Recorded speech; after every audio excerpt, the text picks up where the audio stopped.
दतिया विधानसभा उपचुनाव में बीजेपी की हार के बाद मध्य प्रदेश बीजेपी संगठन को लेकर दिल्ली में सियासी हलचल अब तेज हो गई है। केंद्रीय नेतृत्व एमपी संगठन का फीडबैक ले रहा है और बड़े नेताओं से अलग अलग मुलाकातों का दौर भी जारी है। इस दौरान शिवराज सिंह चौहान की प्रधानमंत्री नरेंद्र मोदी, कैलाश विजयवर्गीय की अमित शाह, मुख्यमंत्री डॉक्टर मोहन यादव की नितिन नवीन, वीडी शर्मा की प्रधानमंत्री मोदी और ज्योतिरादित्य सिंधिया की नितिन नवीन से मुलाकात हुई है। संगठन और लगातार कमजोर होते चुनावी प्रदर्शन को लेकर मंथन तेज है। विजयपुर के बाद दतिया की हार, बुधनी में जीत का अंतर घटने और अमरवाड़ा में कड़े संघर्ष के बाद अब सवाल उठ रहे हैं, चुनाव दर चुनाव संगठन में कहां चूक हो रही है। ऐसे में दतिया की हार के बाद एमपी बीजेपी संगठन में बड़े बदलाव की संभावना को लेकर भी चर्चाएं अब तेज हो गई हैं।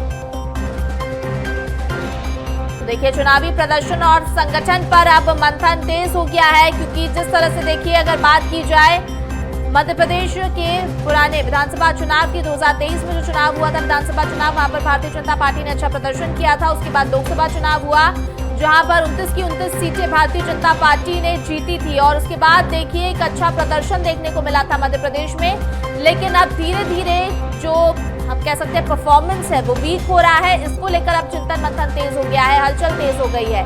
केंद्रीय नेतृत्व मध्य प्रदेश संगठन का फीडबैक ले रहा है और बड़े नेताओं से अलग अलग मुलाकातों का दौर जारी है। और ज्यादा जानकारी के लिए हमारे साथ हमारे संवाददाता मनोज राठौर जी जुड़ रहे हैं। मनोज जी, आपसे जानना चाहेंगे कि देखिए, जिस तरह से हम देख रहे हैं कि भारतीय जनता पार्टी के अगर पूरे संगठन की बात की जाए, मध्य प्रदेश में खास तौर पर 2023 में जो प्रदर्शन था विधानसभा चुनाव में, उसके बाद लोकसभा चुनाव में हमने देखा काफी अच्छा प्रदर्शन रहा, लेकिन उसके बाद धीरे धीरे जो परफॉर्मेंस है वो वीक पड़ता जा रहा है।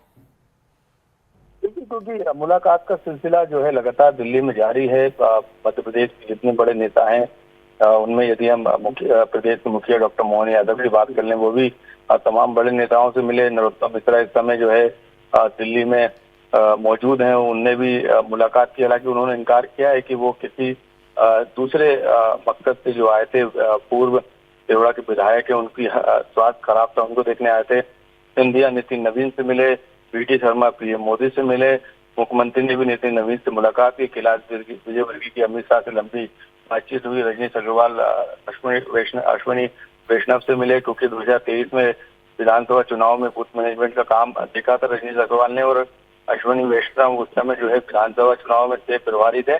तो दतिया और विजयपुर की हार के बाद जिस तरीके से मध्य प्रदेश में बीजेपी को लेकर माहौल बन रहा है, सियासी तौर पर भी और जनता के बीच में भी, और उसको लेकर जरूर जब भी नेता पहुंचते हैं तो फीडबैक लिया जाता है। तो हम कह सकते हैं कि फीडबैक की प्रोसेस है, जिसको लेकर नेताओं से बातचीत की जा रही है। हालांकि कई मुलाकात भ्रष्टाचार के तहत भी होती है। रजनीश अग्रवाल को राज्यसभा सांसद बने हैं पहली बार, ऐसे में वो भी जाकर जो है तमाम नेताओं से मुलाकात करते हैं। तो कई तरीके की मुलाकातों के कई सियासी मायने भी निकाले जाते हैं साफ तौर पर मनोज जी। और देखिए, जिस तरह से ये मुलाकातें हो रही, कहीं ना कहीं एक संदेश देने का प्रयास कर रही हैं। आप बने रहिए हमारे साथ।